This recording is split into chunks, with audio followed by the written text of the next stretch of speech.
I'm Chris, the host of True Believers, a comic book podcast, my weekly show about all things comics and loosely pop culture. This episode of True Believers is a doozy. I needed an easy episode because I'm incredibly busy right now, I'm not gonna lie. As you know, I'm producing a show about all things comics and loosely pop culture, but also I'm still acting in support of the striking WGA and SAG-AFTRA members until the strike is resolved to the satisfaction of all parties involved. So that sort of leaves my attempts at loosey-goosey a bit stunted, a bit cut off. You know what I'm saying? So we all know what a fan film is, right? Original stories, continuations, and adaptations of characters or settings from established properties made by fans. Easy enough. These can be made from anything from film and television to comics, novels, games, and even Saturday morning cartoons. Especially Saturday morning cartoons. But today we moonwalk ourselves back to the past, and then we drive our DeLoreans back to the future while we study two films based on one of my favorite superheroes ever. The so-called Spider-Man of Dakota City, favored son of the Big Bang, he of the gas station of solitude himself, Mr. Virgil Ovid Hawkins, aka Static, putting a shock to your system since 1993. Created by Milestone Comics founders McDuffie, Cowan, Davis, Dingle, and Priest, Virgil Hawkins was an average boy who developed superpowers after his involvement in a gang war while trying to seek revenge on his bully. The police broke up the fighting by dousing the gang members with some experimental, dangerous, definitely radioactive gas that they called quantum juice, or Q juice for short. It cannot be stressed enough that nobody knew what this stuff did. This event came to be known as the Big Bang, and this episode is about 2012's Static Shock, Blackout, written, directed by, and starring Steven Diesel, and 2022's Static Shock, Origin 1, written by and starring Corey Lattimore, and directed by Marcus Evans. So, just to let you know where I stand with Static Shock Blackout, how many people remember a little website called Tumblr? I'm not even gonna lie, I still use Tumblr to this day. You'll just never find me. I actually remember when Static Shock Blackout came out. I actively was looking for Static Shock related materials on Tumblr for a class project I was doing. I remember finding the guy's Tumblr, and I had never seen a fan film before. I didn't know that that was an enterprise that one could undertake. Fun fact, having said enterprise, there are so many Star Trek fan films that actually star a lot of the original actors. But Static Shock Blackout, I remember when they had the Kickstarter campaign. I didn't have any money, so I just shared it around so that people would see it. And I was really excited to see it be made. I love this movie.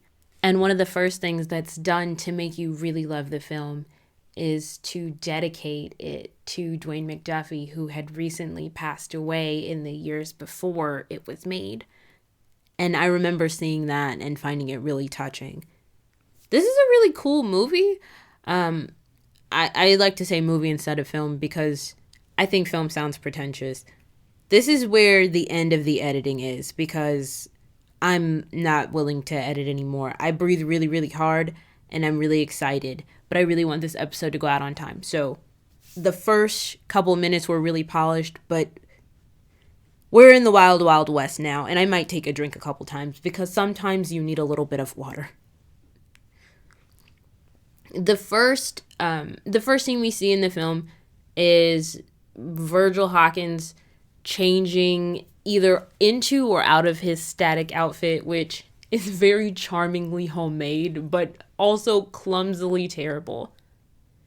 I didn't exactly remember how the story was told, so I became interested to see that it sets itself up as a mockumentary, but then veers away from that storytelling style. I really like mockumentary. It's like my favorite. I wouldn't necessarily call it a genre of film because mockumentary can be about anything, but it is a method of like storytelling. And it's really, really cool. We see Virgil on Richie's camera. We see news reports coming in about a vigilante in Dakota City. We see that the first image of him comes from Daisy Watkins. But then we shift to Daisy's perspective with a voiceover that also led me to believe that this was a mockumentary because I assumed somebody was filming from the back seat.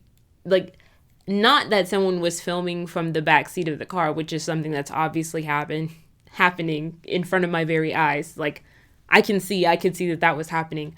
I honestly thought that there was supposed to be in universe a person in the back seat of Daisy, and I believe our cameraman's name was Enzo, as just another element of the storytelling. But honestly, it was just a really interesting camera angle. This isn't a mockumentary. It's pretty much just, it is what it is on the tin. The most interesting thing about it to me, coming at it from a filmmaker's perspective and as an actor and a writer myself, which sounds so pretentious when you say it, but I don't know. I see film school makes you see things differently.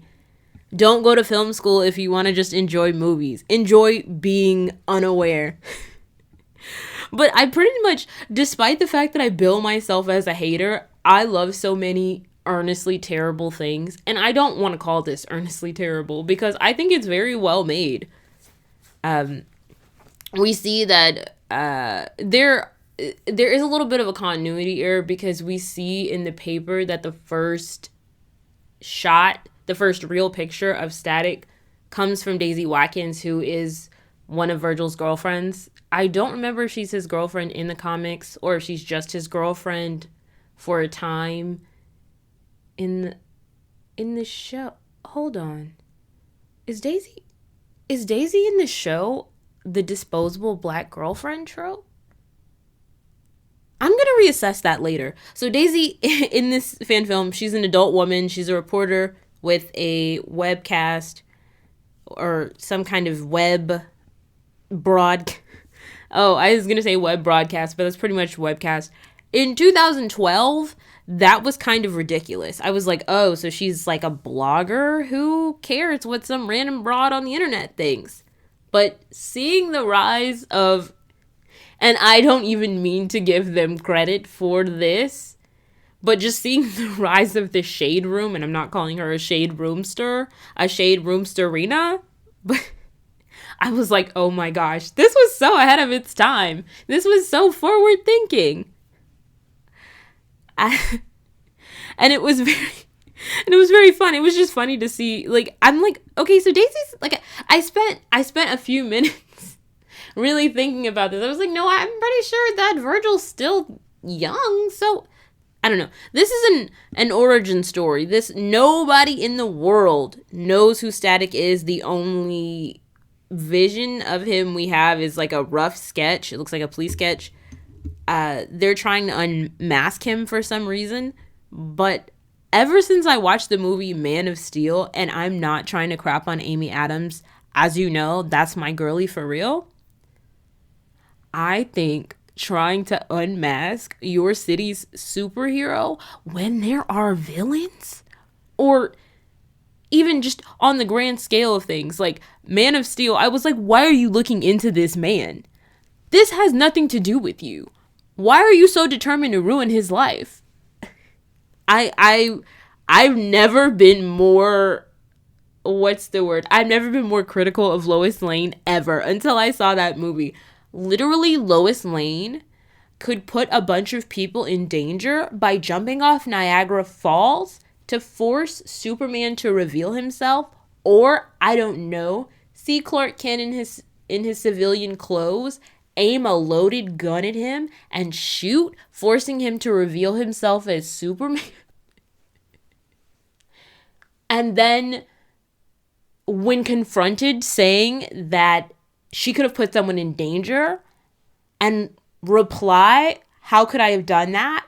There were only blanks in the gun, and I would stand behind her 10 toes down. There is almost nothing Lois Lane could do that would make me turn against her.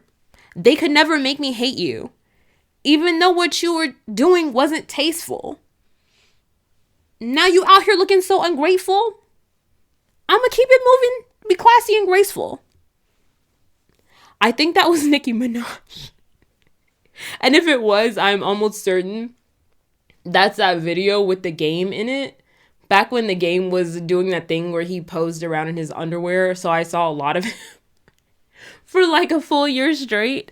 Anyway, I think that trying to unmask a superhero as a reporter or even just as a civilian person, just as a person who has literally seen Spider-Man's entire mask fall off, Hannah Montana's wig fall off, and various other expositions of a secret identity, and having entire large groups of people decide that really isn't our business. We rock with you, and this is a secret that we're just keeping. I think that is such a level of hating ass bitchery. I was like, why are you trying to unmask him? What are you doing? I'm on my guard already. This film, it had some of the big things that we really like about the Static Shock animated series. But it does draw a lot from the comic books too, which I think is cool. But I feel like with what I've seen so far, and I've watched a lot of Static Shock fan films over the years, I think I want to do a thing where I explore them more to see what gets adapted more, the comics or the animated series. And I really want to see how not Milestone Returns, but whatever they're doing now, the new Milestone comics, I really want to see how that affects the way that fan films are being made, because I know that the animated series affects a lot of how the fan films are made.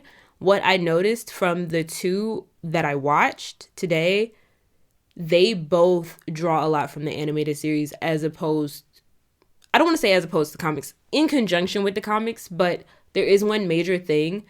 Richie Foley does not exist in the comics.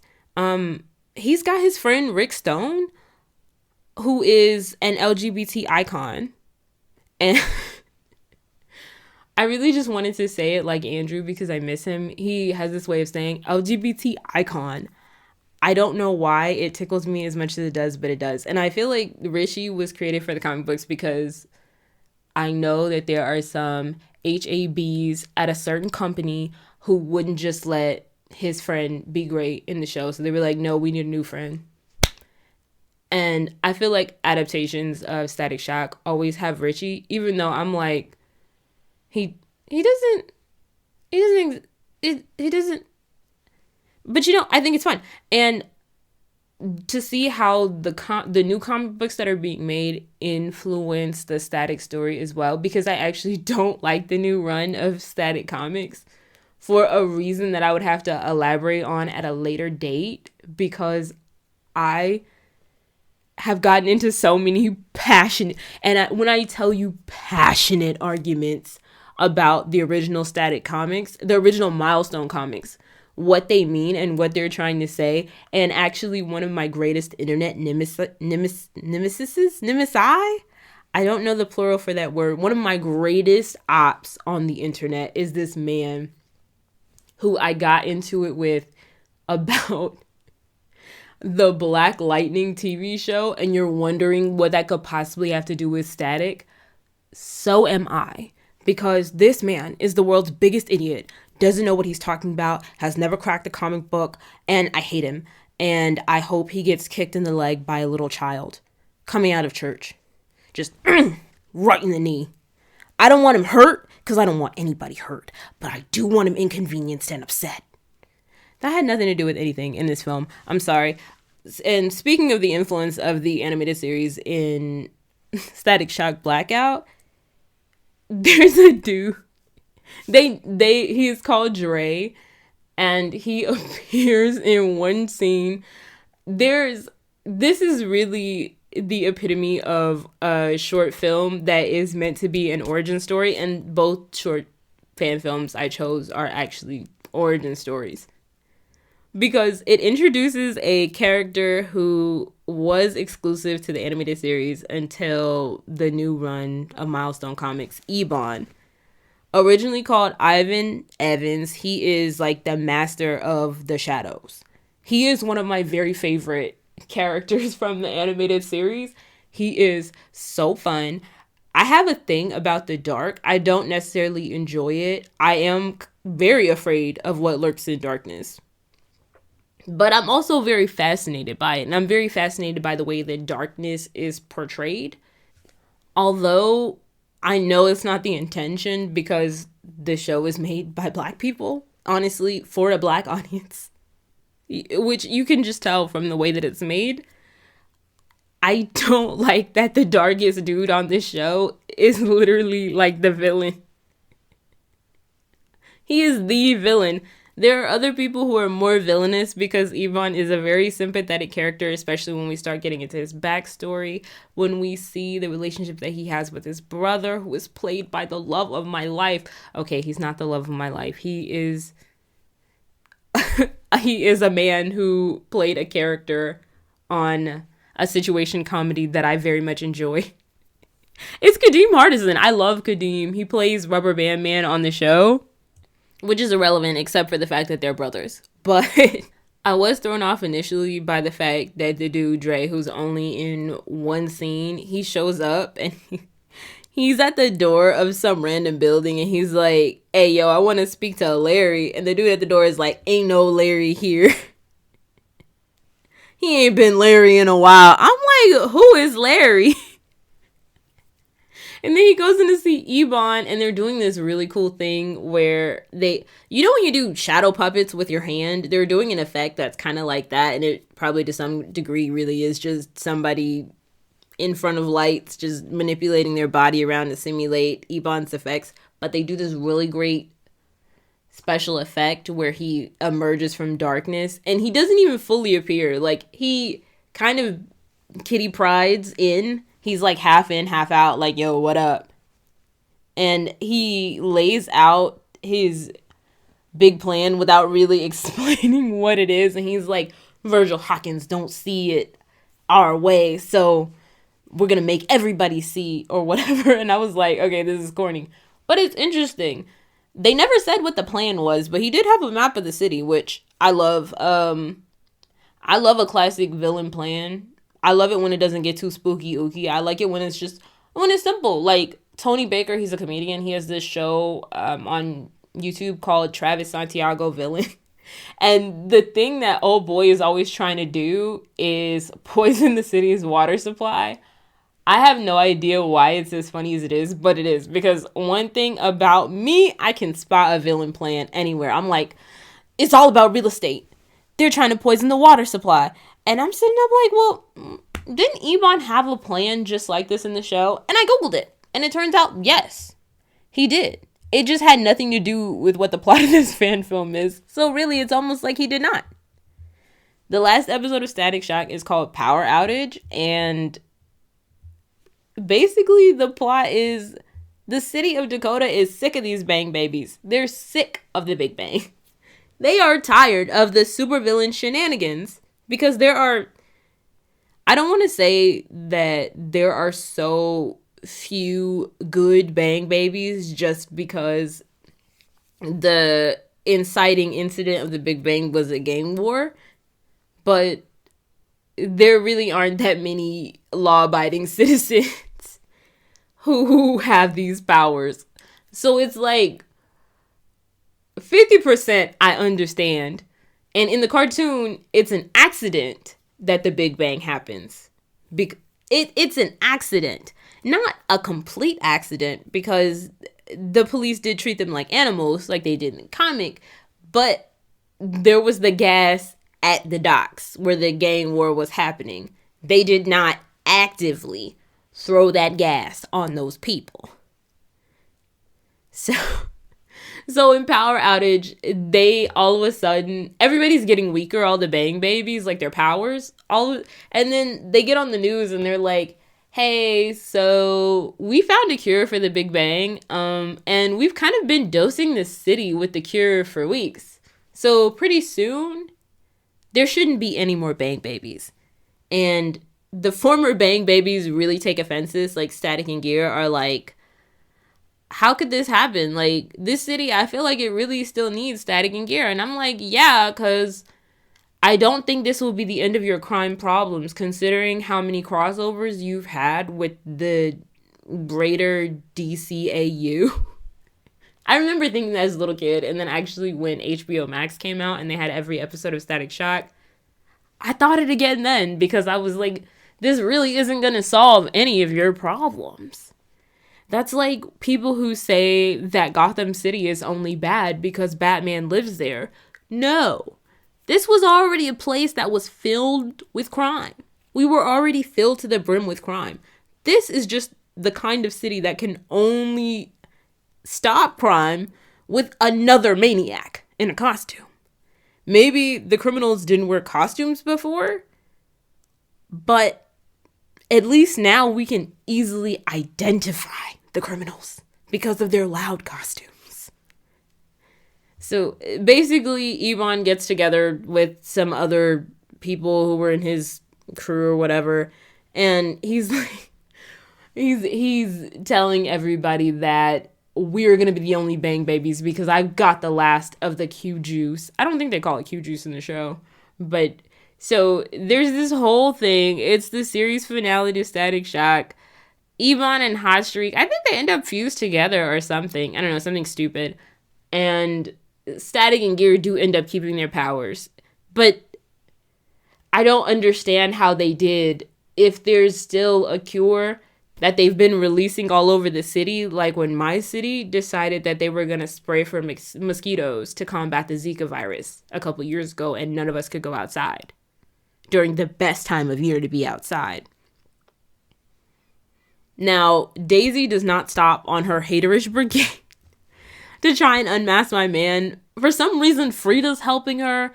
They never explain the sequence of events in this story, but I still like it. I thought it was a really earnest effort. I think the special effects are actually really cool for the time. They do have a corny point where Static says that he put a shock to their system. There's this suit is so horrible. We have a random scene with some guys on a roof. Static ends up fighting, and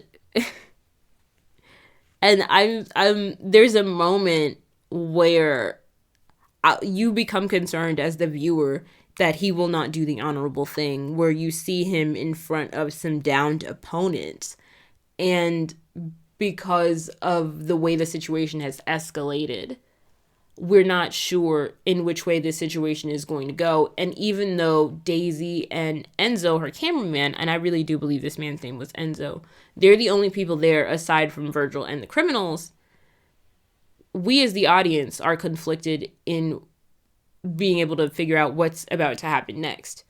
But it takes pains to remind us that Virgil is not a killer.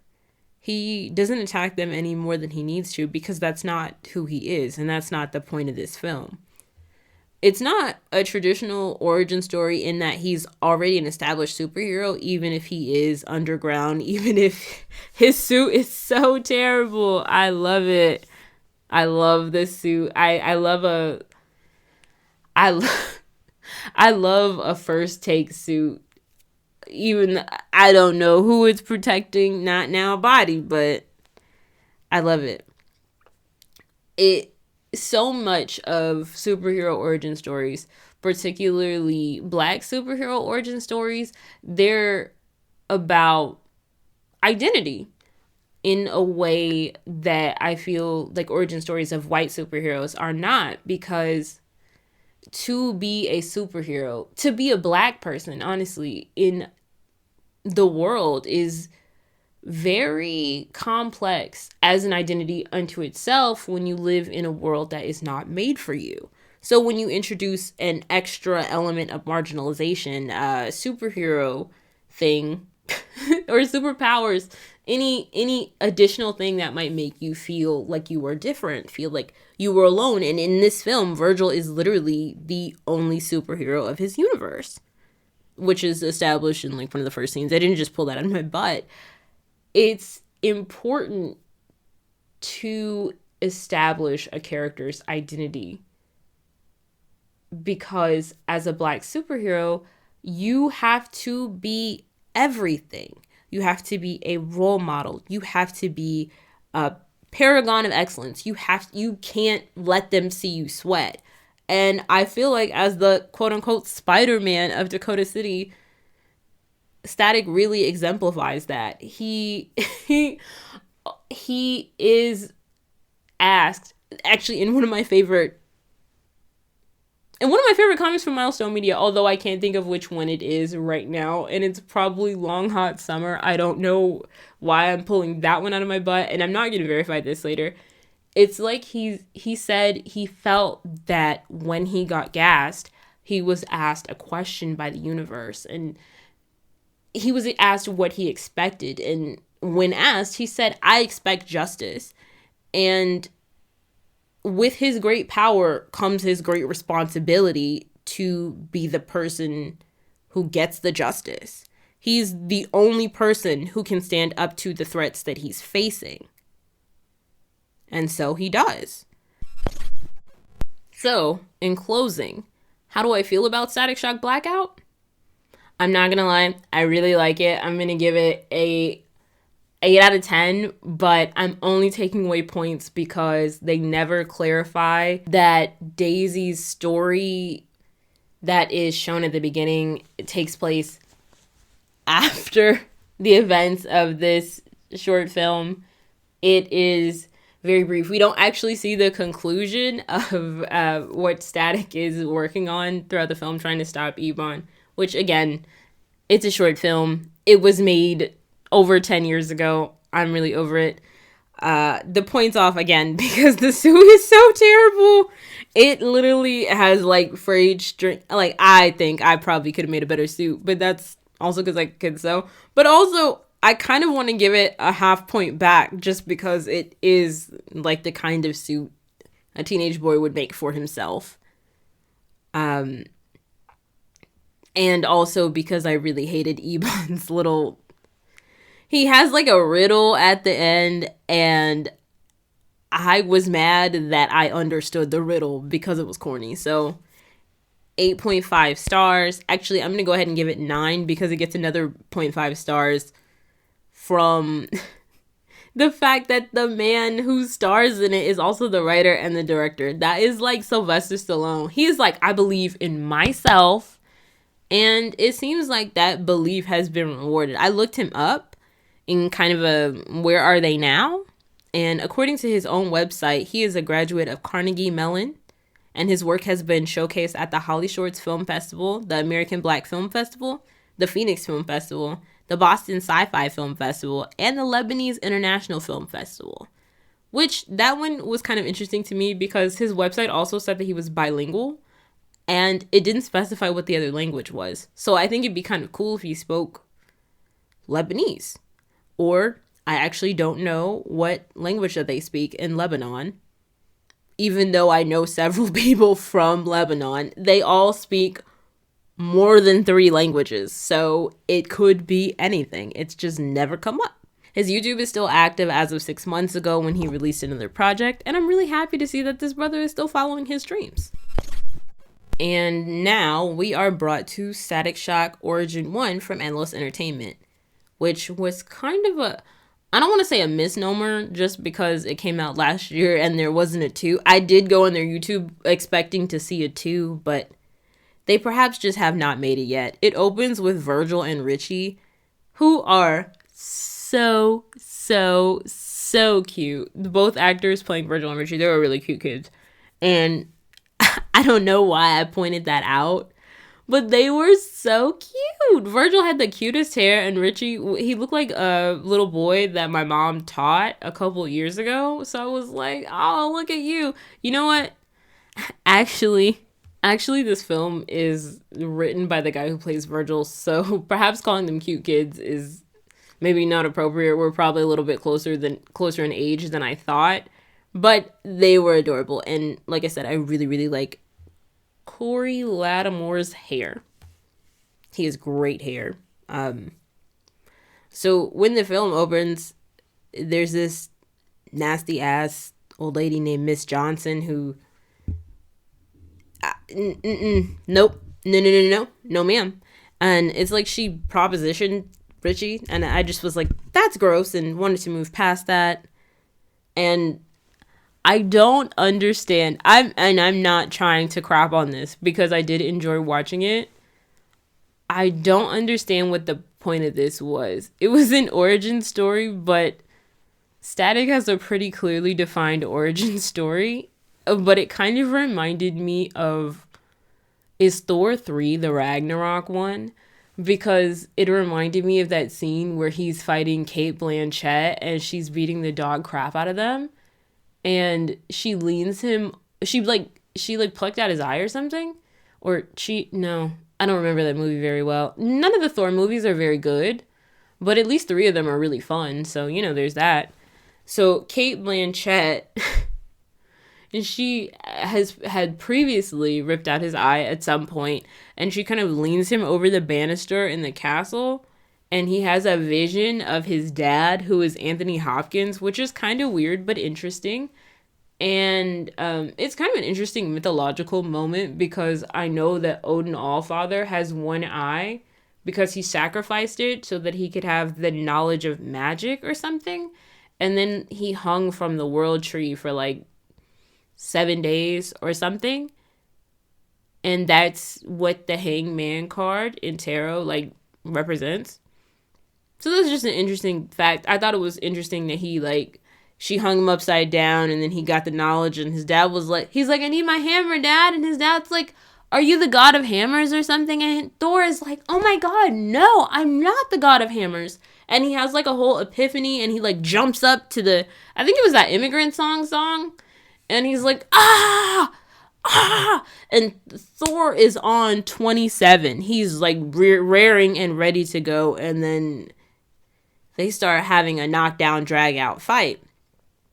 You're wondering what this could possibly have to do with Static Shock. So was I. So when they said origin story, they really meant this. They did this cool thing where Virgil is wearing a blue puffer jacket, or a coat, but a thin coat, and a yellow shirt, and I like that kind of evocative costuming. He's not wearing a Static outfit remotely, but the outfit that he has on does let you know it's a little bit of a show not telling that this Virgil Hawkins is also Static. And I can respect that. So the events of this. Okay, so for some reason, Virgil goes into the store, Richie doesn't, and he's getting robbed by some little ass boys. Virgil said, oh my god, Richie, these are freshmen. And I was like, oh my god, yes. They look like middle school boys trying to rob somebody. And honestly, I think if some middle school boys tried to rob me, I would beat the dog shit out of them. Just on principle. Just because you had the audacity to try and rob me. And it looks like it's some kind of gang initiate. There's no motivation for this.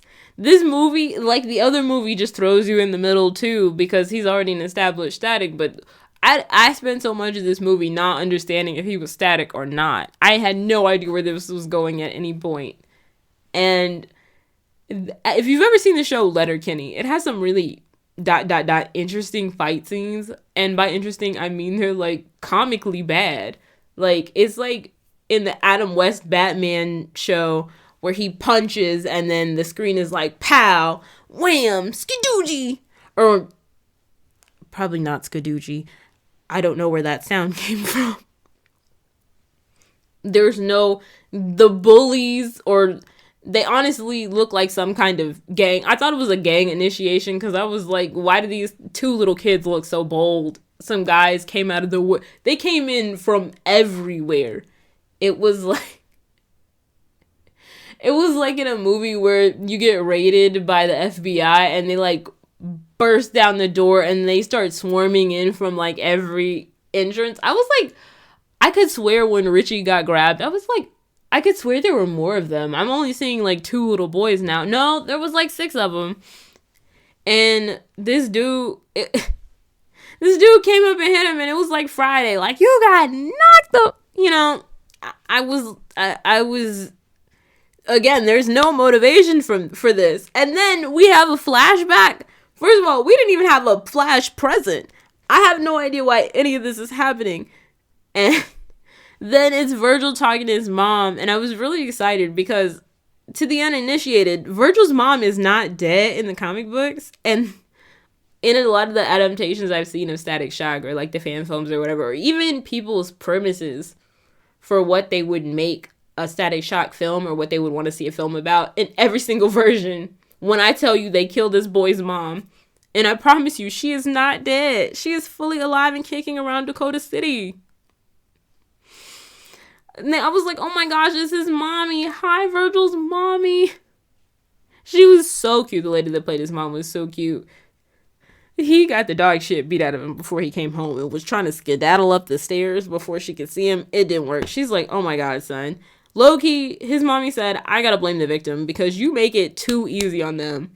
In the comic books, they literally moved to a suburb in Dakota because there was too much gang activity in their original area. So she's asking him, like, why don't you live up to your potential? Like, and he's like, I can't. And so I guess, like I said, this is a flashback. So I guess in the future, like in the present, he's like, this is his first time ever fighting back against these bullies. And like, when he showed up 2 months ago in this flashback, he had got his clock cleaned. So I'm like, you ain't never, ever fought back? Like I said, I'm impossible to bully because I always have been. Because you can't bully me unless you can whip my ass. Virgil is clearly bullyable because they beat the crap out of him. He had been beaten. His mom was like, you got to stand up against the bullies. I'm like, Virgil's mommy, that does not always work. Like, even in Friday, Craig had to get that brick to get Debo. He had to get that brick. Having a gun don't make you a man, but having a brick does, you know?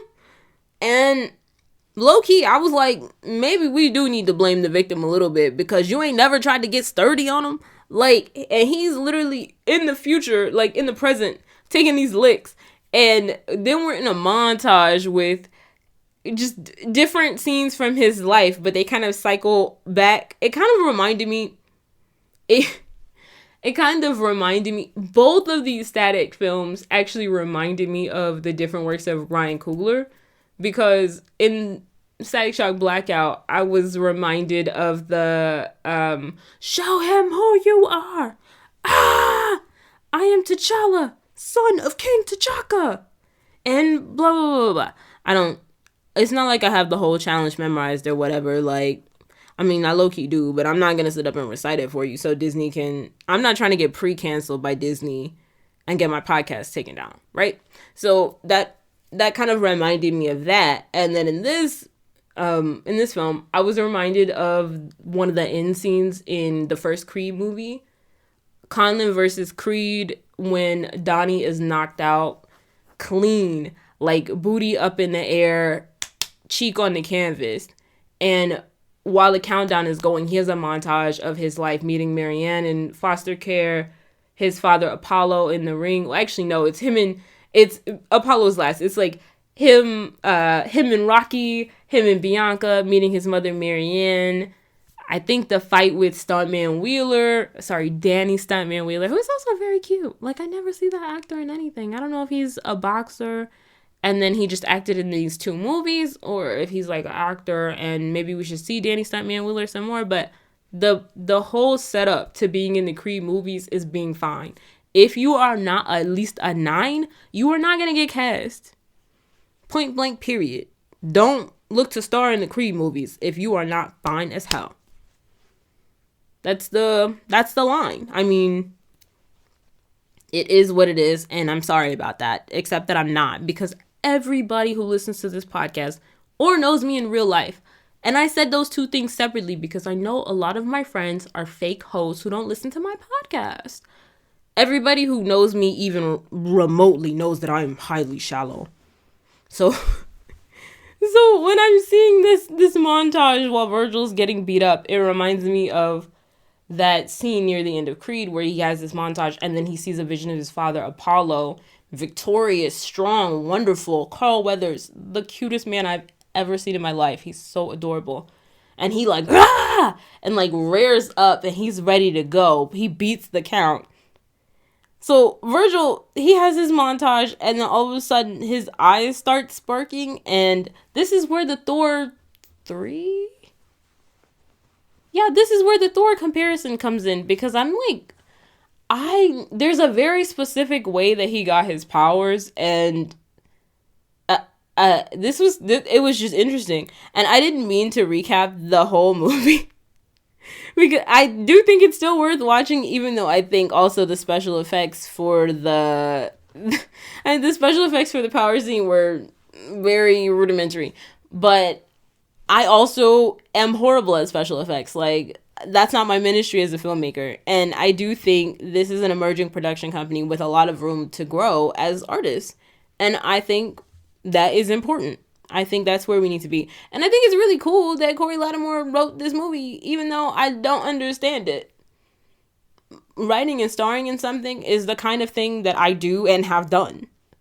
I just don't like to direct myself. I'm not good at it. And also, I am working on becoming a better director because I have horrible people skills. And I will literally just be like, move! Move to the left! Move to the right! Say the lines better! And that's not conducive to the whole process. Like, how am I helping anybody's method? I'm not even helping my own directorial method.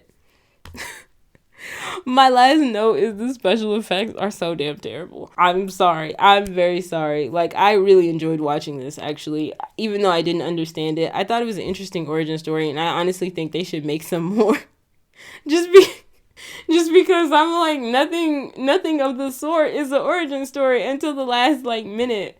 But I had fun watching it. It was not a waste of my little 10 minutes. I think everybody should go out. I think it's important for us, especially now with the strikes going on with WGA, SAG-AFTRA. I think it's important that we show love to our emerging artists. When the last writer's strike happened, I was introduced to so many wonderful indie projects that were coming out, and so many. I had never seen so many original films, short films, new plays. I know I was a little kid, but my mom was really interested in me, I don't know, just having a really broad cultural knowledge. So we did a lot of stuff when I was a little kid, and we had a lot of fun. My mom's a really good mom. Not to flex on you guys or anything. I don't know.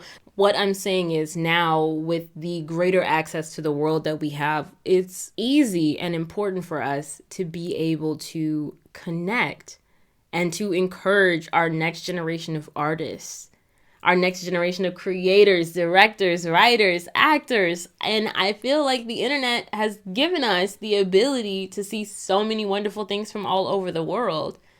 So why not take advantage of it? That's all for this week's episode of True Believers.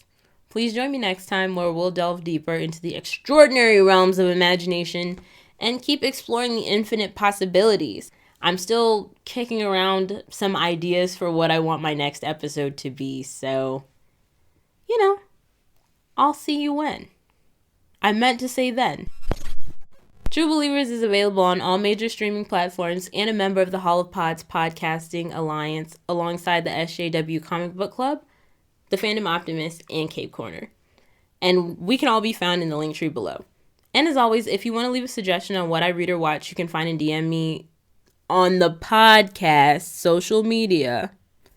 Email me at number1truebelieverspod@gmail.com, join our Discord, or visit our website, number1truebelieverspod.wixsite.com/1tbpod. Hit that like and subscribe, guys. Okay, that's perfect.